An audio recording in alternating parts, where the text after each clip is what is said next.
사도행전 5장을 보겠습니다.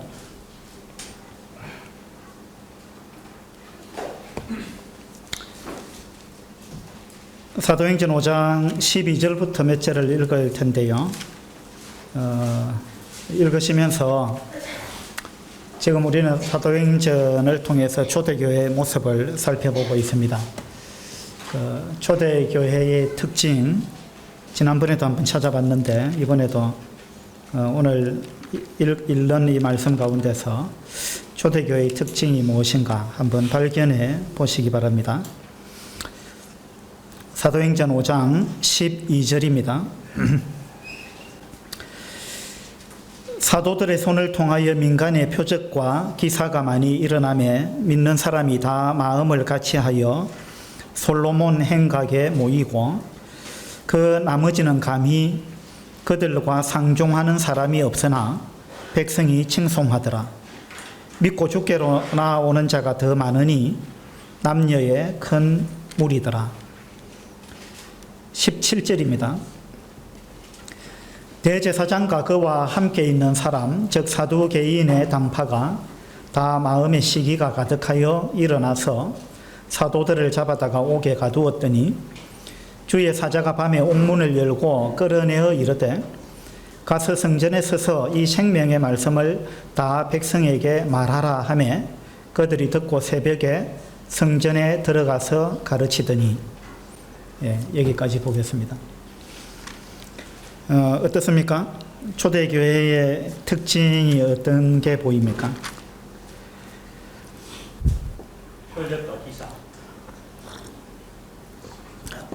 초대교회의 특징 중에 하나가 표적과 기사가 많이 일어났다.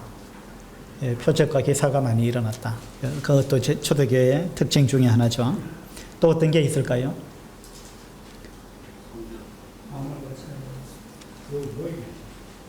모이기를 힘썼다. 마음을 같이하여 모이는 것에 힘을 썼다. 그 다음에 또 뭐라 하셨어요?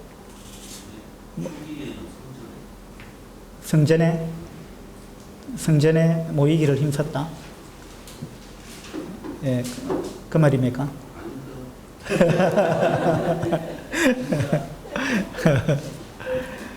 또 어떤 게 있을까요?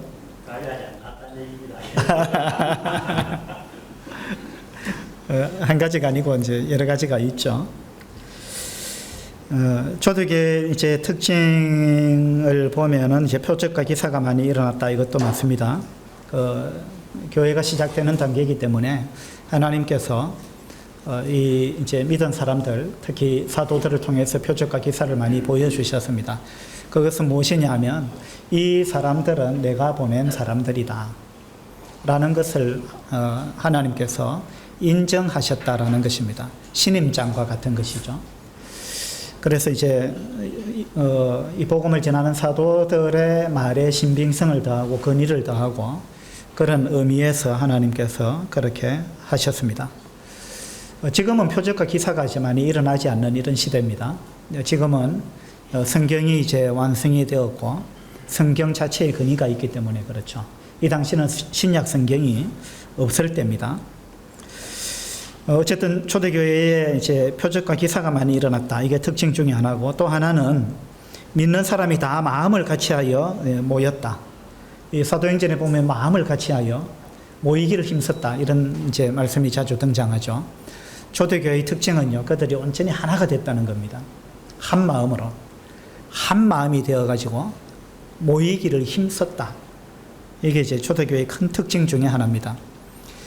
요즘은 우리 교회는 이제 모이는데 상당히 많이 힘쓰고 있습니다. 그런데 요즘 우리 한국의 기독교의 전반적인 특징 중에 하나는 잘 모이지 않는다라는 것입니다. 잘 모이지 않는다. 그리고 뭐 연합 집회 이런 데도 잘 참가 안 하고 자기 교회밖에 모르고 또 너무 많이 개인주의적으로 이기주의적으로 이렇게 흘러가고 있다. 이제 이런 것이 요즘 교회의 어떤 특징이라면 초대교회의 특징은 한 마음으로 그들이 모이는 데 힘썼다라는 것입니다. 그 다음에 13절에 보면 이 초대교회의 특징 중에 하나가 또 나오는데,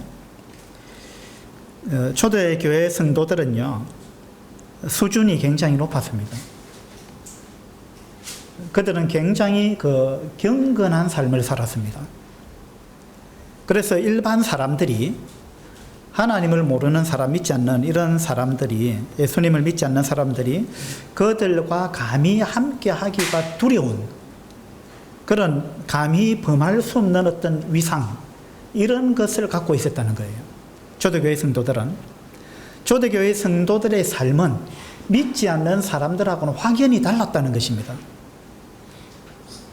그래서 도덕적인 기준도 그렇고, 여하튼 그들의 가치관도 그렇고, 그들의 삶의 모든 양태가 믿지 않는 사람들하고 확연히 달랐다는 거예요.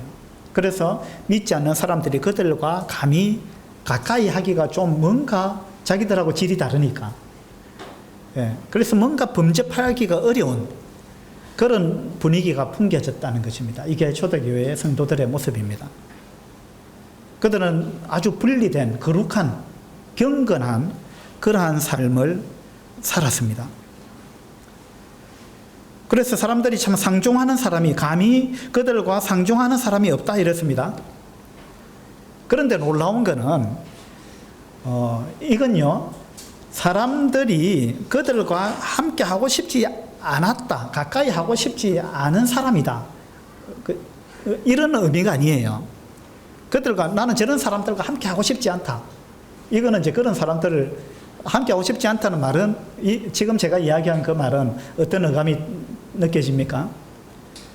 상종하고 싶지 않다, 조금씩 아니라 접근하기가 힘들다, 분위기가 다르다, 이런 느낌. 좋은 의미에서 그렇습니까? 좋은 의미에서.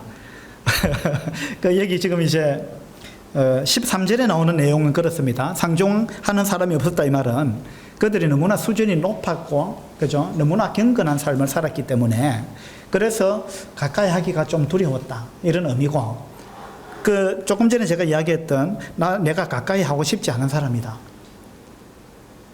라는 말은 어감이 좀 다르죠. 많이 다르죠. 나는 저 사람과 가까이 하고 싶지 않다, 이 말은 이제 저런 형편없는 사람하고 나는 가까이 하고 싶지 않다, 꼴 보기 싫다, 친구하고 싶지 않다, 이제 그런 어감이 느껴지죠. 이거 지금 초대교회는 그런 어감이 아닙니다, 이 말씀은. 그죠? 근데 이제 요즘은요, 기독교인들이 너무나 경건한 삶을 살지 못할 뿐만 아니라 어쩌면 안 믿는 사람들보다 더 못한 그러한 삶을 사는 사람들이 많기 때문에 사람들이 기독교인과 함께 하고 싶지 않다, 이런 이야기들을 하고 있죠. 물론 우리 교회 성도님들은 그렇지 않을 거예요. 근데 어쨌든 초대교회 성도들은요, 나쁜 의미에서 상종하고 싶지 않다, 이런 이야기가 아닙니다. 그들이 너무나 수준 높은 삶을 살기 때문에 감히 좀 접근하기 어려운 그런 삶을 살았다 이 말입니다. 그런데도 불구하고 백성들이 그들을 칭송했다, 이렇게 나옵니다. 13절에. 이게 이제 그 말씀이죠. 그들은 칭송을 받았습니다. 사람들이 그들을 존경했다 이 말입니다. 가까이 하기 뭔가 두려운 이런 게 있는데, 근데 그들은 참, 그러면서도 그리스도인들을 사람들이 존경했다, 칭송했다, 그 말입니다. 그 다음에 14절에 보면 믿고 주께로 나아오는 자가 더 많으니 이랬습니다. 상종하기가 어려웠는데도 불구하고 점점 더 교회에 더해지는 사람들이 많았다는 것입니다. 그죠? 이건 뭐냐면 교회가 그만큼 모범적인 경건한 그러한 삶을 살았다라는 이야기죠. 이런 것이 초대교회의 특징 중에 한 가지였습니다. 그 다음에 또 초대교회의 특징 중에 하나는요, 18절에 보면 사도들을 잡아다가 옥에 가두었더니 이랬습니다. 지금 사도행전에서 이 사도들이 옥에 몇 번째 갇힌 거예요? 예, 두 번째 지금 갇혔습니다. 초대교회의 특징 중에 하나는 사도들이 또는 성도들이 감옥을 자기 집 드나들듯이 했다. 이게 어쩌면 초대교회의 특징 중에 하나입니다. 요새도 그렇잖아요. 우리 기독교. 그러니까 나쁜 의미로. 요즘도 기독교인들이 교도소 많이 가는데 이 사도행전에서 교도소 간 거하고 다르죠. 차원이 다르죠. 요즘은 아주 그냥 그 스캔들을 일으키고 뭐 횡령을 하고 등등 이런 나쁜 짓을 해가지고 이제 교도소 가는 이런 이제 사람들이 기독교인 중에 많습니다. 참 부끄러운 겁니다. 근데 사도행전을 읽어보면 그런 일 때문에 나쁜 짓을 해가지고 교도소 간 것이 아니고 주님의 이름 때문에 주님을 증거하다가 감옥에 자주 들어갔습니다. 이 말은 다른 말로 하면 감옥에 들어가는 걸 두려워하지 않았다. 복음을 전하다가 감옥에 들어가는 것을 영광으로 생각했다. 이게 초대교회 성도들의 모습입니다. 그 다음에 이제 비슷한 건데요. 20절에 보면요. 19절부터 봅시다. 주의 천사가 밤에 옥문을 열고 끌어내어 이르되 가서 성전에 서서 이 생명의 말씀을 다 백성에게 말하라 이랬습니다. 이 천사의 말을 듣고 21절에 보니까 그들이 듣고 새벽에 성전에 들어가서 가르치더니 이랬습니다. 그들이 한번 감옥에 갇혔다가 풀려났잖아요. 풀려날 때 어떤 이야기를 듣고 풀려났습니까? 그렇죠. 4절에 보면, 4장에 보면요. 4장 17절에 첫 번째 이제 감옥에 갇혔을 때 그들을 풀어주면서 어떻게 이야기를 했느냐 하면 17절, 4장 17절입니다.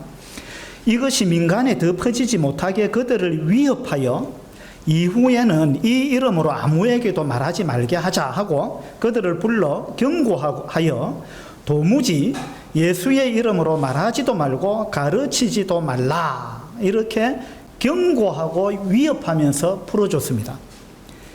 예수의 이름으로 도무지 앞으로는 예수의 이름으로 가르치지도 말고 말하지도 말라 라고 경고하고 위협했습니다.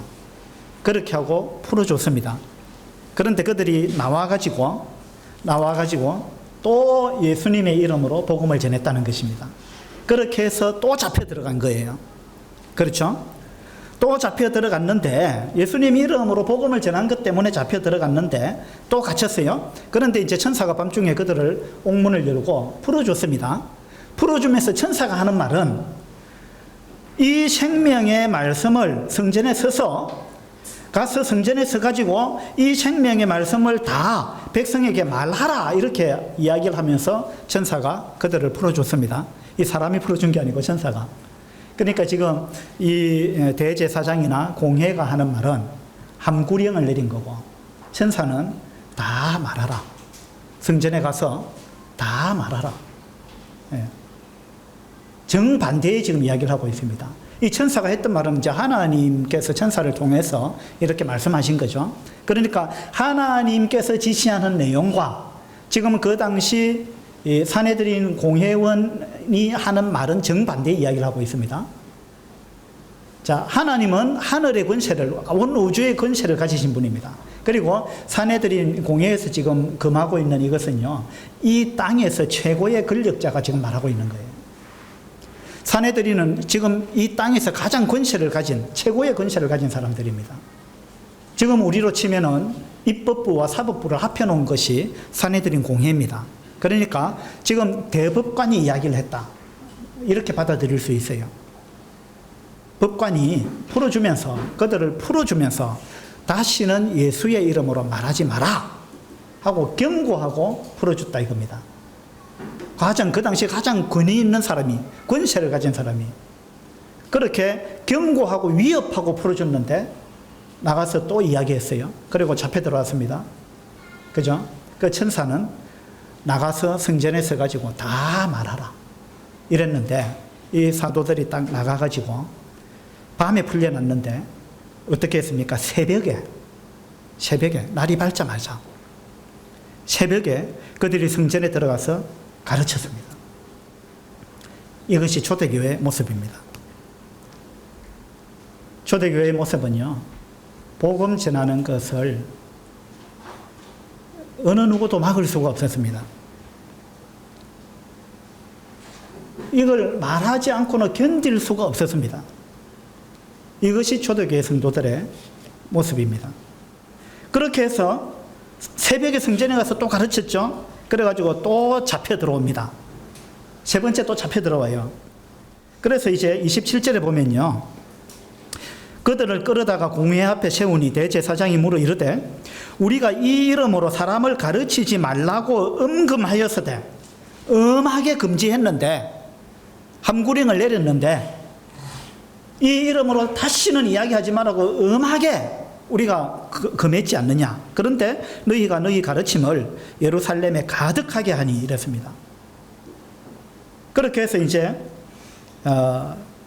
또다시 이제 추궁을 당합니다. 그때 사도들의 대답은요. 29절에 보세요. 베드로와 사도들이 대답하여 이르되 사람보다 하나님께 순종하는 것이 마땅하니라.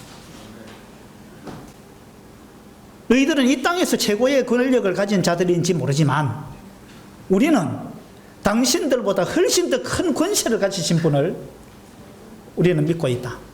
우주의 권세를 가지신 분. 너희들의 권세와 비교할 수 없는 분.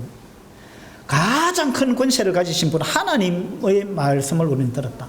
그리고 하나님이 우리한테 말하라고 하셨다. 하나님이 말하라고 하셨고 당신들은 말하지 마라 한다. 우리가 누구 말을 들을 거냐? 우리는 사람의 말보다 하나님의 말씀을 듣고 순종하는 것이 마땅하다. 이렇게 이야기를 했습니다. 그리고 32절에 보면요. 우리는 이 일의 증인이요 이랬습니다. 우리는 이 일의 증인이요. 증인. 자, 사도들은 우리는 이 일의 증인이기 때문에 말하지 않을 수 없다. 증인은 자기 본 것, 경험한 것, 들은 것, 그걸 그대로 이야기하는 사람이 증인입니다. 증인. 근데 증인이 말을 안 하면 어떻게 될까요? 증인으로 세웠는데 증언을 안 한다. 그러면 어떻게 되느냐? 제가 오늘 아침에 이제 인터넷 검색을 좀 해봤습니다. 증인이 증언을 안 하면 어떻게 되느냐? 검색을 해보니까 법에 그렇게 돼 있대요. 증인으로 세웠는데 증언을 안 한다. 증언을 거부한다. 거부할 수 있는 경우가 있습니다. 어떤 경우냐면 자기의 죄가 드러날 경우는 자기한테 유리하게 하기 위해서 그것을 증언을 거부할 권리가 있습니다. 그리고 자기가 증언을 함으로 인해서 자기 가족이 피해를 당할 경우 증언을 거부할 권리가 있어요. 그런데 그렇지 않은 경우 자기나 자기 가족한테 피해가 돌아가지 않는데도 증언을 거부하게 될 경우는 과태료 50만 원 뭐 이상이든가 거기에 처할 수 있다. 이런 이제 법에 그렇게 규정이 되어 있어요. 증언을 해야 한다는 거예요. 증인이 증언을 안 하면 벌금을 내야 된다는 거예요. 그 다음에 증인으로 불렀는데 증인이 출석을 안 하면 증인으로 불렀는데 출석을 안 하면 그때는 과태료 500만 원 이상이더라고요. 그리고 7일간 구류시킬 수 있대요. 구치소에. 예. 그리고 강제 집행할 수 있고. 법적으로 그렇게 되어 있답니다.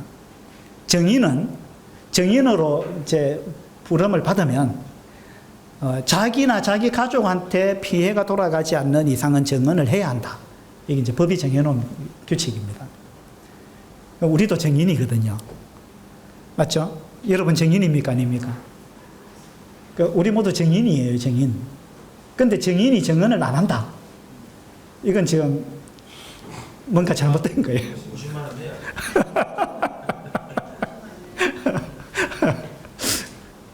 네. 그래서 사도행전 1장 8절에 보면 오직 성령이 너희에게 임하시며 너희가 권능을 받고 예루살렘과 온 유대와 사마리아와 땅끝까지 이르러 무엇이 되리라 했습니까? 내 증인이 되리라 이랬습니다. 내 증인이 되리라. 그죠? 내 증인이 되라라고 이야기한 것도 아닙니다. 내 증인이 되어야 한다, 되라 이렇게 말한 게 아니고 오직 성령이 너희에게 임하시면 너희가 내 증인이 되리라 이랬습니다. 이건 뭐냐면 구원받은 사람은, 성령을 받은 사람은 다 증인이다. 그리고 증인의 삶을 사는 거다. 마땅한 거다. 여기 이유가 없다. 변명이 없다. 내 증인이 되리라 이렇게 되어 있습니다. 맞죠? 내 정인이 되려고 노력을 해라 이런 게 아닙니다. 내 정인이 되라 이게 아니에요. 내 정인이 되리라. 구원받았고 성령을 받은 사람은 정인입니다. 너나 할 것 없이 모두가 정인의 삶을 살아야 되는 거예요. 당연히 그것이 정상적이다 이 말입니다. 지극히 자연스러운 거다 이 말입니다. 맞죠? 봤으니까, 들었으니까, 내가 경험했으니까 그거 이야기하라 이 말입니다. 그리스도인의 다른 말은 정인입니다. 정인. 맞죠? 근데 이 정인이라는 단어가 원어로는 어떤 뜻이 있느냐면요. 정인이라는 게 헬라어로는 마르티스라고 하는데 이 단어에서 나온 파생된 단어가 영어의 순교자라는 단어입니다. 순교자. 이 정인이라는 단어가 그런 의미를 갖고 있다는 거예요. 순교자라는 의미가 있다는 겁니다. 그러니까 하나님께서 우리를 정인으로 삼았다 이 말은 무슨 말이냐면 순교할 각오를 하고 목숨을 걸고 보고 듣고 경험한 것을 이야기하라 이 말입니다. 이게 하나님께서 우리를 정인으로 부르신 이유입니다. 이것이 그리스도인이 살아가는 목적입니다. 그리스도인의 삶의 목적, 그리스도인의 삶의 사명은 정언하는 삶을 사는 거예요. 예수 그리스도를 정언하는 겁니다. 이것이 우리 삶의 가장 위대한 목적입니다. 그런데 우리가 정언하는 삶을 살지 않는다면, 다시 말해서 우리가 정인의 삶을 살지 않는다면 그건 그리스도인의 삶이 아니라는 겁니다. 제가 좀 너무 심하게 이야기했습니까?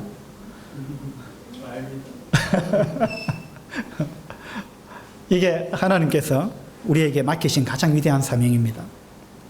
이게 우리 그리스도인이 살아가는 삶의 의미인 것입니다. 그래서 초대교회 성도들은요, 감옥에 붙잡혀 갔다가 나와도 또 전하고, 정인이니까 나는 말하지 아니할 수가 없다. 거기 4장에도 그렇게 나오죠. 4장 18절에 보면 그들을 불러 경고하여 도무지 예수의 이름으로 말하지도 말고 가르치지도 말라 하니 베드로와 요한이 대답하여 이르되 하나님 앞에서 너희의 말을 듣는 것이 하나님의 말씀을 듣는 것보다 옳은가 판단하라. 우리는 보고 들은 것을 말하지 아니할 수 없다. 그 자리에서 그들을 풀어주면서 위협하고 경고하고 있는데 그 위협하는 말과 경고하는 말을 듣고 바로 하는 말이 우리가 너희 말을 듣는 게 옳은지 하나님의 말씀을 듣는 게 옳은지 판단해라. 그리고 우리는 보고 들은 것을 말하지 아니할 수 없다 라고 이야기했습니다. 안 풀어줘도 좋다. 각오한 거예요. 죽여도 좋다. 우리를 죽이면 죽겠다. 왜냐하면 이건 우리가 하나님으로부터 받은 사명이기 때문에. 너희들부터 훨씬 높으신 분, 훨씬 높은 권세를 가지신 그분이 우리한테 말씀하신 거다. 그래서 우리는 그분의 말씀을 어길 수 없다. 우리는 보고 들은 것을 말하지 아니할 수 없다. 그렇게 이야기했습니다. 그리고 이제 5장에 와서 또 잡혀 들어갔고 또 풀려나서 또 새벽에 날이 밝자마자 성전에 가서 또 가르치고 그래 또 잡혀 들어왔습니다. 그리고 이제 어떻게 됐느냐 하면 40절을 보세요. 5장 40절입니다.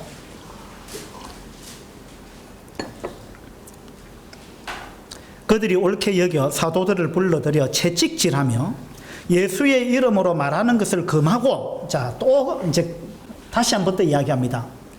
그냥 위협만 하고 경고만 해갖고는 안 통하니까 채찍질을 했습니다.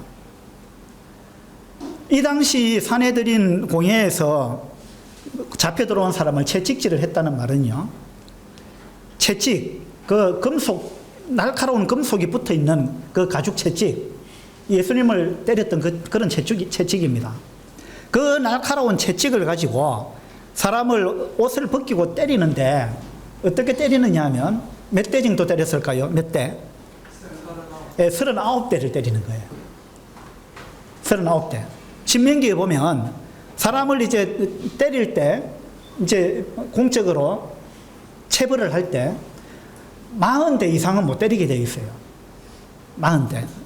무슨 말이냐면 채찍으로 사람을 한 40대 이상 때리면 죽을 확률이 높다 이 말입니다. 그래서 뭐 징계를 하더라도 너무 가혹하게 해서는 안 된다. 그래서 그 상한선을 율법의 규정을 정해놓은 겁니다. 40대 이상은 채찍질 하지 마라. 그렇게 정해놨다는 겁니다.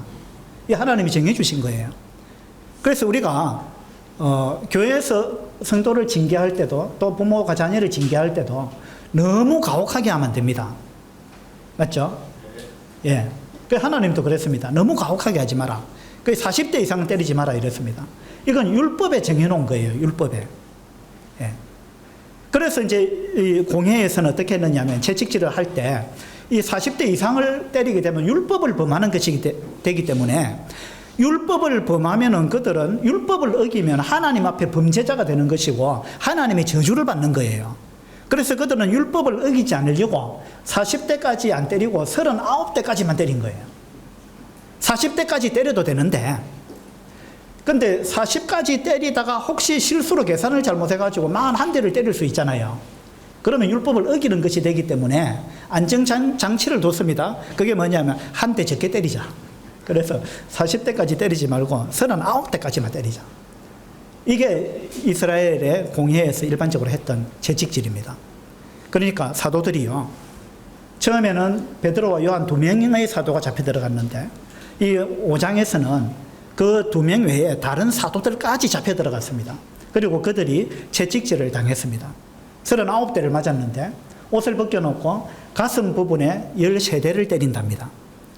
그리고 엎어놓고 등에다가 26대를 때린대요. 그렇게 해서 합쳐서 39대를 때린답니다. 여러분 이런 거 맞아보셨어요?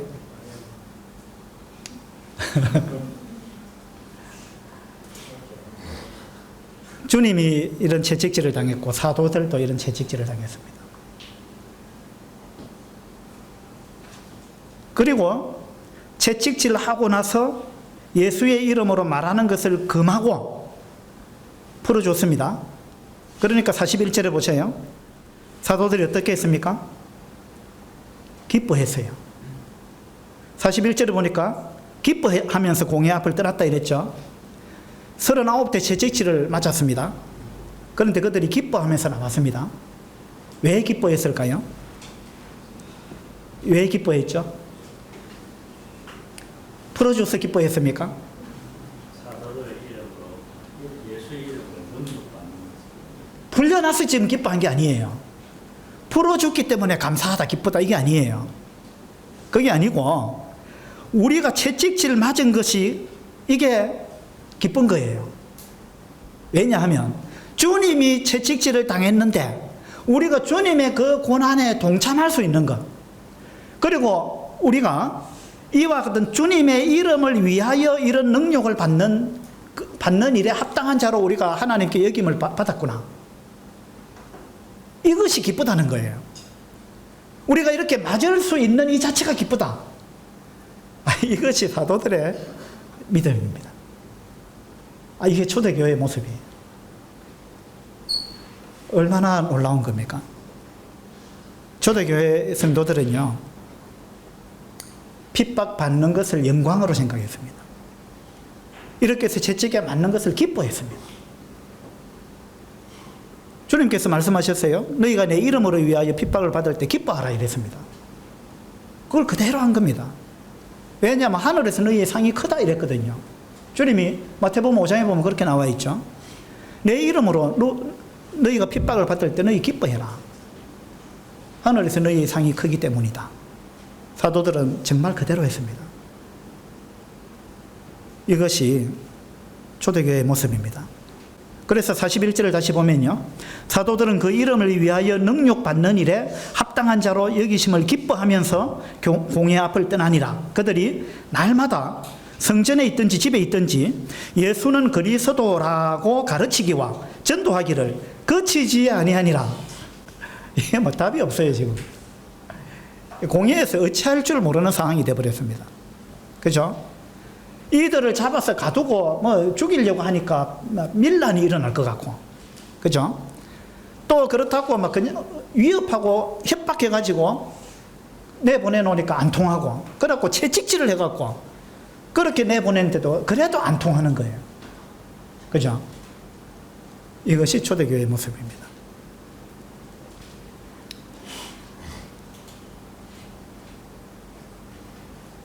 (18절에) 보면요, 5장 18절에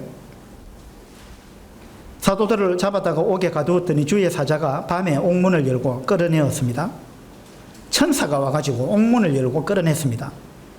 그런데 사람들은 아무도 몰랐습니다. 이 감옥을 지키는 사람들이 있었는데, 근데 그들이 감옥을 그대로 지키고 있고 이 옥문은 잠겨 있습니다.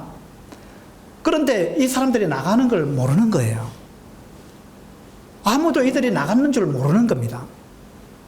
어떤 방법으로 나갔는지 모르겠는데, 그죠?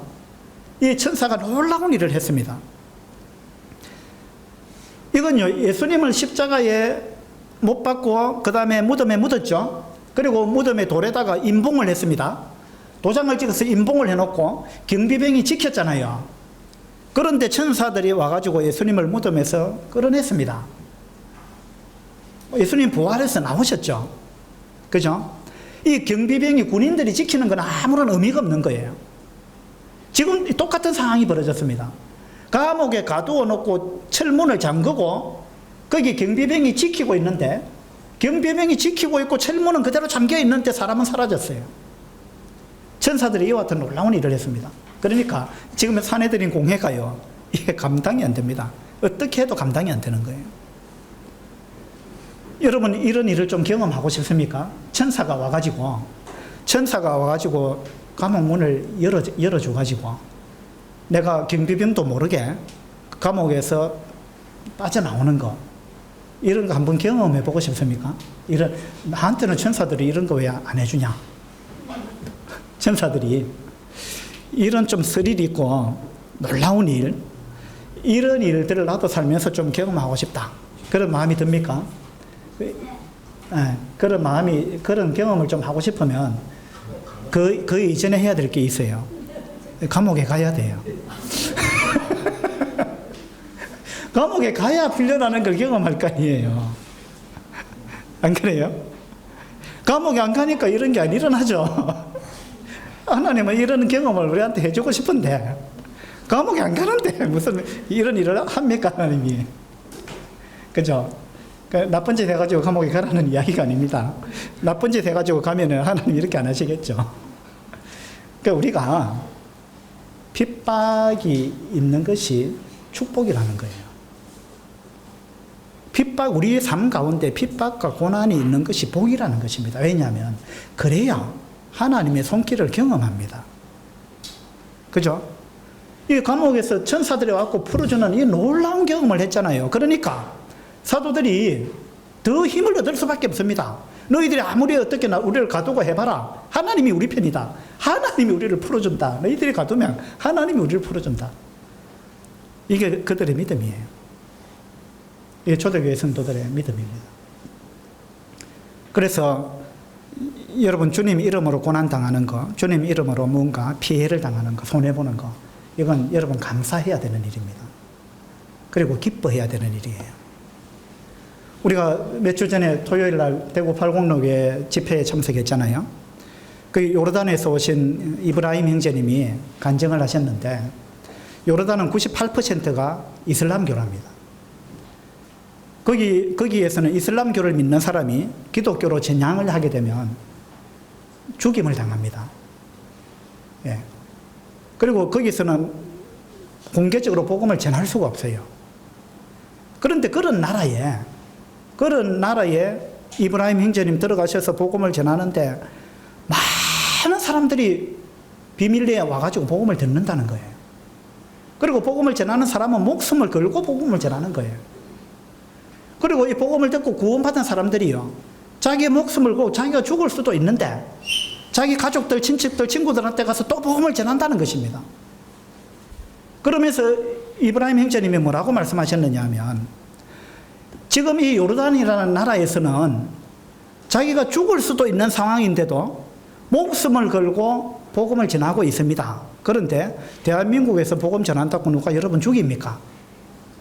근데 왜 복음을 안 전합니까? 이런 어떤 내용으로 제가 정확하게 옮기지는 못했는데 그런 내용의 이야기를 하셨어요. 맞죠? 왜 그런 나라에서는 목숨을 걸고 복음을 전하는데 이 종교의 자유가 있는 나라에서 복음 전한다고 아무도 뭐라 하지도 않고 복음 전한다고 감옥에 가두지도 않는데 복음 전한다고 죽이지도 않는데 그런데 왜 안 하느냐 이거예요. 왜 그냥 교회에 모여가지고 그냥 모여서 함께 찬송하고 뭐 함께 성경 공부하고 함께 그런 것만 좋아하고 그 다음에 그거 하고 나면 끝나버리고 왜 그러느냐 그런 이야기를 했습니다. 아주 충격적이었어요. 어떤 나라에서는 목숨을 걸고 지금 전하고 있는데 근데 대한민국에서는 복음 전한다고 아무도 우리를 잡아가지 않는 거예요. 감옥에 가두지 않고 죽이지도 않습니다. 단지 조금 싫은 소리 들을 수 있는 거 그거 외에는 없습니다. 조금 싫은 소리 들을 수 있어요. 맞죠? 그것이 그렇게 두려우냐? 안 죽이는데 그런 이야기를 했습니다. 그 다음에 또 지난주 토요일입니까? 우리가 부산 연제교회 또 집회에 참석하고 왔습니다. 그 짐 플레밍 형제님이 오셔서 이제 말씀을 전해주셨는데 짐 플레밍 형제님의 작은 아버지가 삼촌이 무슨 플레밍? 예? 케니스 플레밍은 자기 아버지고 피터 플레밍이라 했어요. 예, 맞죠? 그래서 그날 강사로 오신 분이 짐 플레밍 형제님인데 그분의 작은 아버지가 피터 플레밍이라는 분인데 이분이 누구냐면 짐 엘리엇 형제님하고 같이 그 5명이 에콰도르에 선교하러 갔다가 식인종들한테 아주 전 세계에서 그렇게 사나운 그 부족이 없다 그래요. 그 아우카족 그 부족들한테 복음을 전하기 위해서 히튼 대학교를 수석으로 졸업한 짐 엘리엇하고 그 친구들 5명이 그 중에 한 명이 피터 플레밍 그 짐 플레밍의 삼촌이라는 거예요. 이렇게 해서 5명이 그 아우카 부족한테 아마존 정글에 복음 전하러 가가지고 그들한테 창에 찔려서 죽었어요. 5명이 다 순교를 당했다는 겁니다. 근데 이거 순교 당할 줄 알면서도 그들은 갔다는 거예요. 그들이 어떤 부족인지 그들이 다 알았습니다. 얼마나 사나운 부족인지 알았어요. 그런데도 죽으면 죽으리라 하고 갔다는 것입니다. 가서 창에 찔려서 다 죽어버렸습니다. 5명이. 그 뒤에 어떤 일이 있었느냐 하면 이 5명의 형제님들의 부인들이 5명이 또다시 그 부족한테 가는 거예요. 가가지고 그들한테 복음을 전하고 그들을 섬기고 그들과 함께 살았어요. 근데 놀라운 거는 아우카 이 부족들이요. 남자는 죽여도 여자는 안 죽인다네요. 어떻게 연약한 여자를 죽이느냐 이래가지고. 여자는 안 죽인대요. 어쨌든 이 아내들이 5명이 들어가가지고 그들을 섬기고 계속 복음을 전했는데 나중에 너희들이 왜 와서 우리한테 이렇게 잘해주느냐 물어보니까 당신들이 죽였던 5명의 남자들이 우리의 남편들이다. 우리는 하나님의 이 사랑을 전하지 않을 수가 없다. 그렇게 와가지고 복음을 전해가지고 그 부족들이 다 구원받았다는 거예요. 예. 그리고 그 부족들 중에 추장이 그 부족들의 이 영적인 인도자가 된 거예요. 예. 그런 놀라운 이야기를 우리가 보고 또 들었습니다. 그리고 짐 플레밍 형제님이 그날 강사로 오셨던 그 형제님이 엠마우스 성경학교의 해외 담당자인데 그분이 이제 해외 엠마우스 성경학교가 있는 많은 나라들이 있죠. 그 나라들에 또 선교 나가 있는 이런 사람들을 많이 접하는데 라오스에서 선교하는 어떤 형제님이 그렇게 이야기했다는 거예요. 우린 지금 굉장히 어려움을 당하고 있습니다. 우린 생명의 위협을 느끼고 있고 굉장히 어려움을 당하고 있으니까 우리를 위해서 기도해 달라 이랬습니다. 그래서 라오스에 가서 만나려고 하니까 너무 위험하고 불안해서 그 옆에 태국에서 만났다 그래요. 그래서 이제 그들이 기도 요청을 했는데 우리를 위해서 제발 기도해달라. 근데 기도를 어떻게 해달라고 했느냐면 우리한테 이런 핍박이 없어지도록 기도는 하지 마세요. 우리가 이런 핍박을 견딜 수 있도록 기도해 주세요. 이렇게 기도 부탁을 했다는 거예요. 이 핍박이 없어지도록 하지 말라 그랬다는 거예요. 예. 이것이 그들의 믿음이에요. 이 핍박이 그리스도인에게 있어 핍박과 고난은요, 어쩌면 굉장한 복입니다.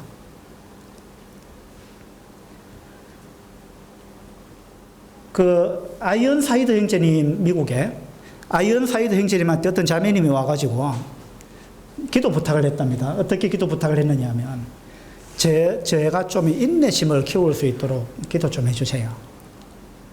예, 그렇게 기도 부탁을 했답니다. 그러니까 아이언사이드 형제님이 바로 뭐라고 말씀하셨느냐 하면, 뭐라고 기도했느냐 하면, 자매님 제가 기도하겠습니다 하고 기도하면서 하나님 이 자매님에게 핍박을 좀 주십시오.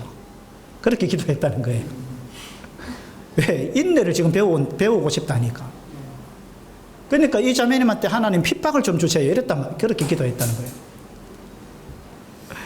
우리가 그렇게 기도하면 여러분은 어떻겠어요? 만약 제가 여러분은 제가 여러분 누구 이름을 부르면서 하나님 이 사람에게 핍박을 좀 주세요. 또는 이 사람 사업이 좀 안 되게 해주세요. 이런 식으로 제가 기도하면 여러분 저한테 어떻게 하시겠어요? 그 정말 이 초대교회 성도들의 믿음은 이런 종류의 믿음을 갖고 있었습니다. 예. 얼마나 놀라운 겁니까? 그래서 우리는 정말 초대교회를 닮고 싶어하는 그런 교회죠. 우리도 주님 앞에서 주님께서 나를 증인으로 세우셨는데 주님 저도 증인으로 살겠습니다. 제가 증인으로 살면서 조금 불이익을 당할 수 있지만 그거는 목숨 걸고 전도하는 사람들에 비하면 아무것도 아닙니다. 아무것도 아니에요. 사도 바울은 이렇게 고백했습니다. 사도행전 20장을 한번 봅시다.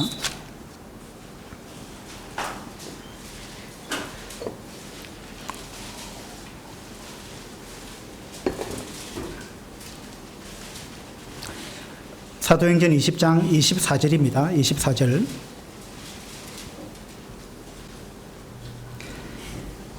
내가 달려갈 길과 주 예수께 받은 사명 곧 하나님의 은혜의 복음을 증언하는 일을 마치려 하면은, 자 여기서 사도 바울이 내가 예수님께 받은 사명이 있다. 그게 뭐라 그랬어요? 하나님의 은혜의 복음을 증언하는 일이다. 증인의 삶을 사는 거, 이것이 나의 사명이다. 이건 우리 모든 그리스도인의 사명입니다. 그렇죠? 그래서 주 예수께 받은 사명 곧 하나님의 은혜의 복음을 증언하는 일을 마치려 하면은 나의 생명조차 조금도 귀한 것으로 여기지 아니하노라. 나의 생명조차 조금도 귀한 것으로 여기지 않는다. 이게 사도 바울의 고백입니다.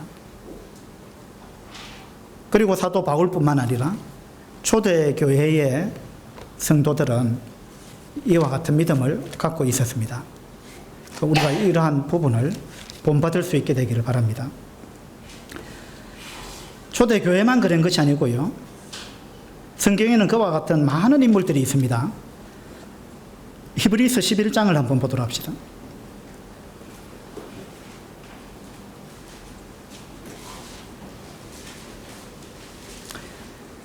히브리서 11장 24절입니다. 24절.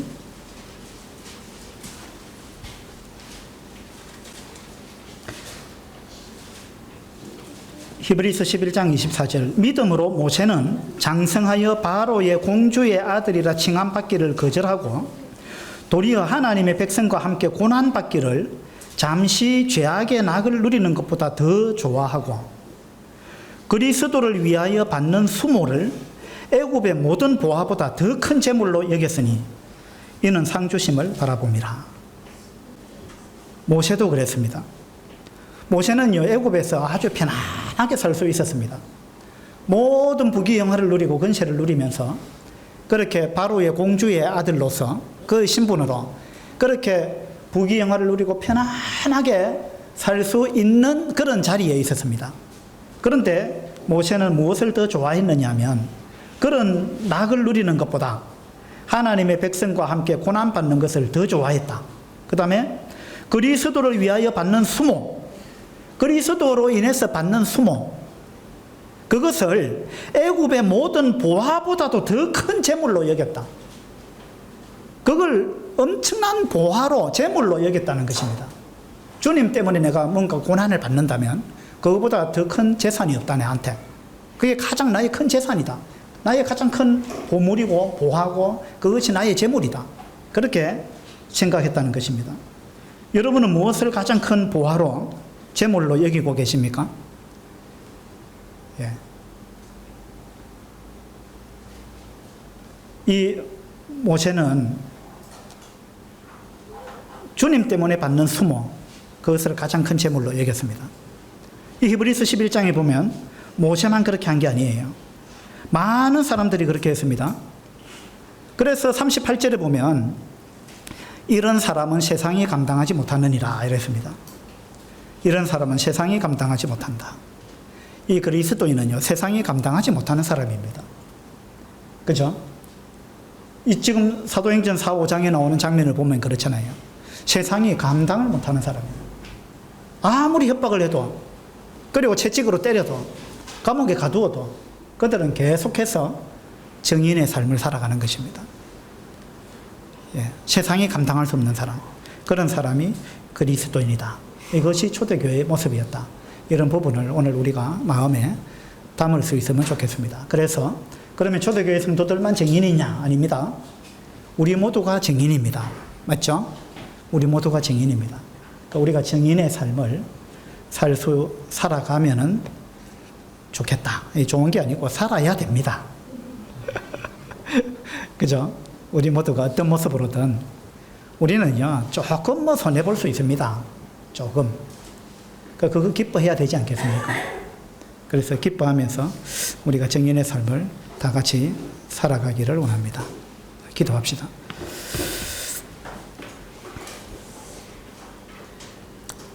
오직 성령이 너희에게 임하시면 너희가 권능을 받고 예루살렘과 온 유대와 사마리아와 땅끝까지 이르러 내 증인이 되리라 라고 주님은 말씀하셨습니다. 주님은 우리를 증인으로 그렇게 부르셨습니다. 그리고 증인이 되라는 사명을 우리에게 주셨습니다. 우리가 이 사명에 맞는 그러한 삶을 살아갈 수 있도록 도와주시기 바랍니다. 우리에게 복음이 전해지기까지 많은 사람들이 이 증인의 역할을 했기 때문에 우리에게 이 놀라운 생명의 복음이 전해졌고, 또 교회사적으로 볼 때 수많은 사람들이 이 증인의 역할을 감당하기 위해서 자기 생명을 아낌없이 내어놓았습니다. 아버지 하나님, 우리는 참 생명을 내어놓는 이러한 위협 가운데 살지 않습니다. 우리가 복음을 전하면서 조금 싫은 소리를 들을 수 있는 그 정도 환경 가운데 우리가 살고 있습니다. 우리가 이 일을 거부하지 않고 이 일을 잘 감당할 수 있도록 아버지 하나님 도와주시기를 바랍니다. 그래서 초대교회 성도들이 경험했던 그 기쁨을 우리도 경험할 수 있도록 도와주시기를 바랍니다. 감사드리며 우리 주 예수 그리스도 이름으로 기도드립니다. 아멘. 수고하셨습니다.